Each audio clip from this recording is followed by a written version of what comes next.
don't just want a car. You want a sanctuary. Introducing the all-new Aetherus sedan with whisper-quiet cabin technology and an interior designed around you. It's not just about getting to your destination. It's about arriving inspired. Aetherus. Move beautifully. Judge loses patience as attorneys fail to prepare. Witness is flown in from overseas, and a competency fight stops the entire courtroom in its tracks. I'm not the attorney of record. Then why are you here? We've been told we have to actually hold you people in contempt so that they can withhold the payment for the job that you're not doing. No, she's just lucky enough to be the one I yell at. So we're not going to have an exam today. I wanted to apologize to you personally for making you show up and put you through this and have nothing of substance happen.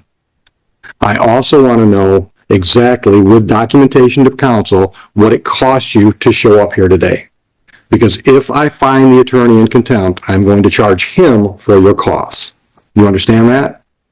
All right. I just wanted you to hear it from me personally that I apologize on behalf of the system. I apologize to you because the system is not treating you well. All right, appearances for People versus Littleton. Morning, or Elizabeth Moore on behalf of the people, E84724. Good morning, Your Honor. Attorney Silva Cross and Attorney Martin James Case, hearing on behalf of Littleton. All right, ladies, we ready to go? Yes, Judge, the people are ready to go, and I can claim witness who flew in from out of this country to be here today. All right, put it on the stand.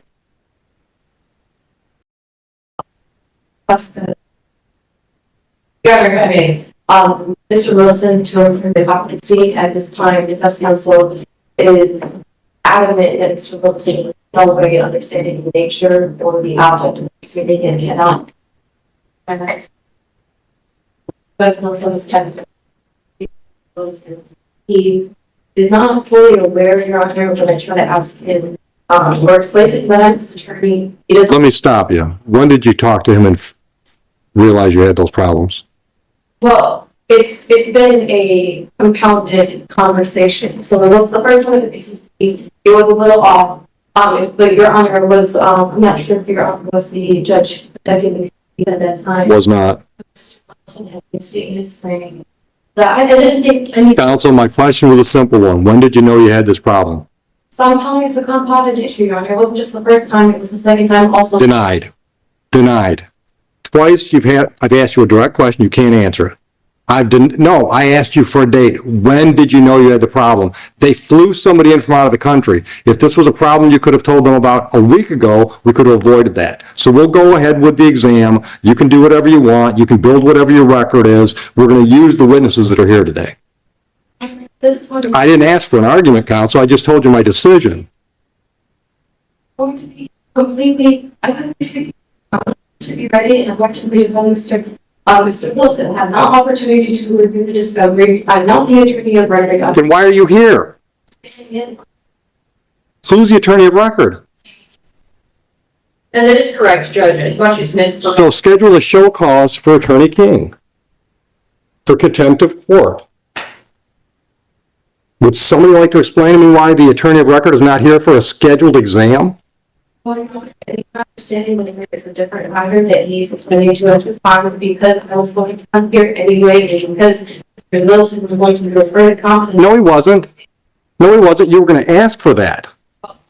The court, the statute requires that the court at least consider the referral to competency at this point in time juncture. I understand that there has been a delay in the complaints from out of the country. However, the statute is very clear. And if Mr. Wilson did not assist rationally what is actually happening, actually he cannot move forward. And I think the court has an obligation to consider. Here's what I consider. Here's what I consider. Your office is continuing to do this to the court docket with attorneys that are scheduled that don't show, don't call, just ghost us. We've got attorneys that show up the day of the exam having never spoken to their defendant repeatedly, day in, day out. Every Wednesday we have the same thing.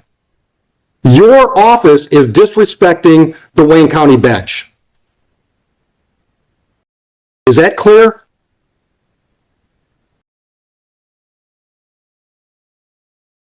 We've been told we have to actually hold you people in contempt so that they can withhold the payment for the job that you're not doing.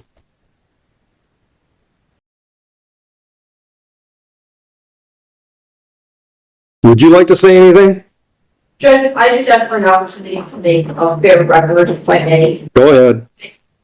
So first of all, I would like to note that this is my first time actually working with Ms. Barrage. This is not, I believe, her choice. I believe she was sent here by Mr. King. Oh, it sounds like they threw her to the wolves. I just want to acknowledge that. I don't think that this is a problem for me. No, she's just lucky enough to be the one I yell at.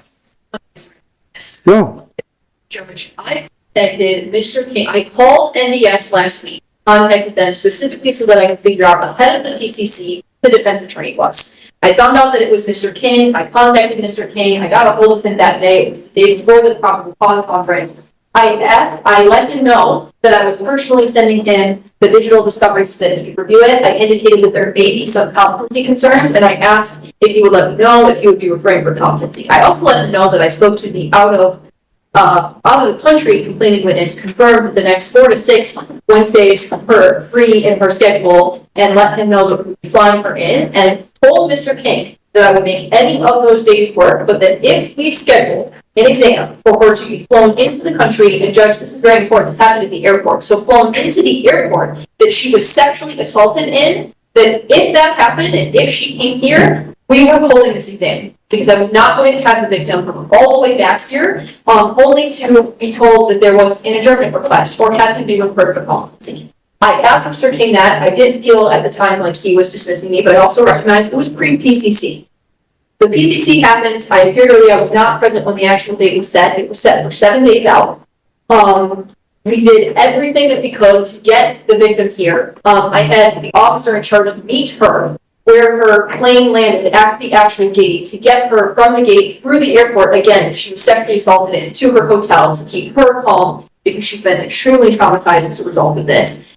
Prior to this, after all the arrangements were made, I started calling Mr. King 48 hours before the victim needed to leave to come here, just to confirm that he was not planning on asking for an adjournment for discovery, to confirm that he was not planning on referring the defendant for competency. He refused to call me back, refused to answer my text. I got a call from him this morning at 8:30. It was the first time he has spoken to me since pre-PCC last week. And that is when he told me that he had not spoken to his client, that other members of his team had fortunately stepped in to speak to his client for him, and that they were concerned about his competency, and that he wasn't sure if the defendant would be able to sit through with this hearing today. This is totally unconscionable.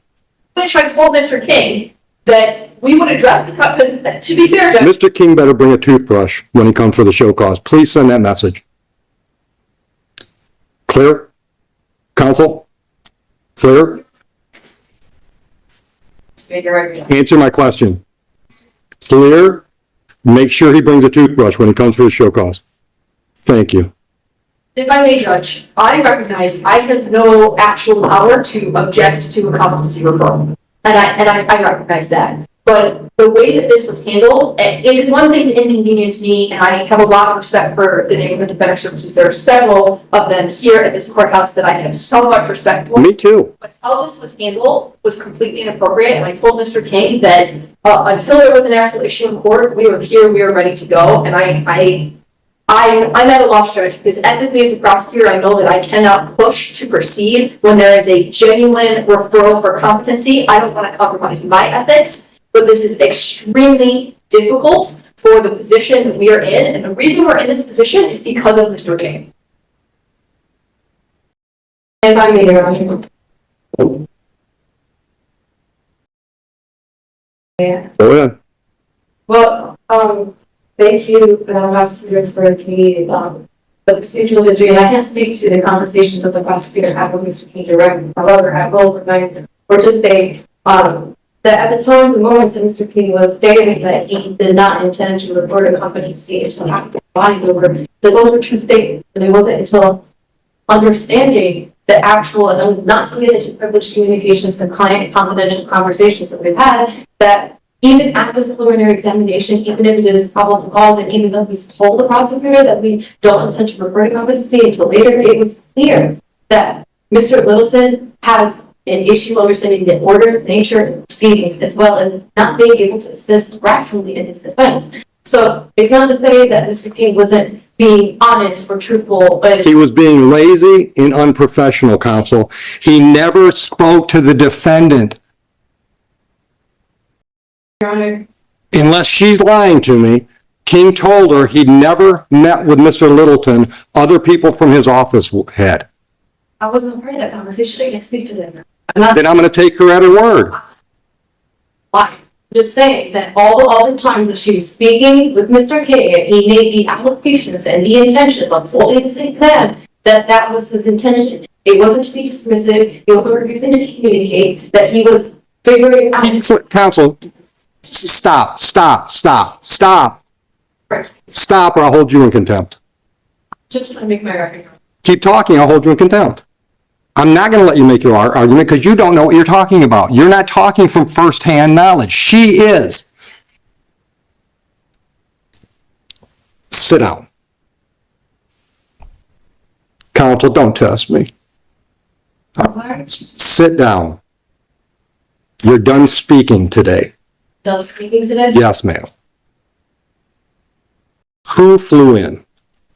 Judge, the complaining witness in this case, her name is Nora Al-Thamna, that's spelled Noura, last name AL-. All right, I'm going to want her in here in just a minute.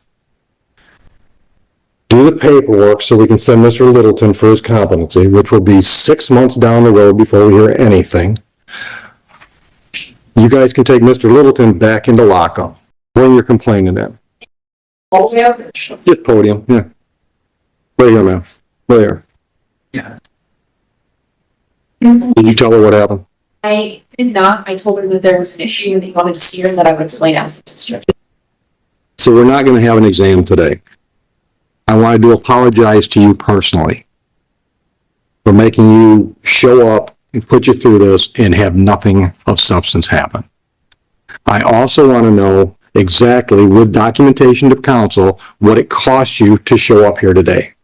Because if I find the attorney in contempt, I'm going to charge him for your costs. You understand that? All right. I just wanted you to hear it from me personally that I apologize on behalf of the system. I apologize to you because the system is not treating you well. Thank you, counsel. Bring it.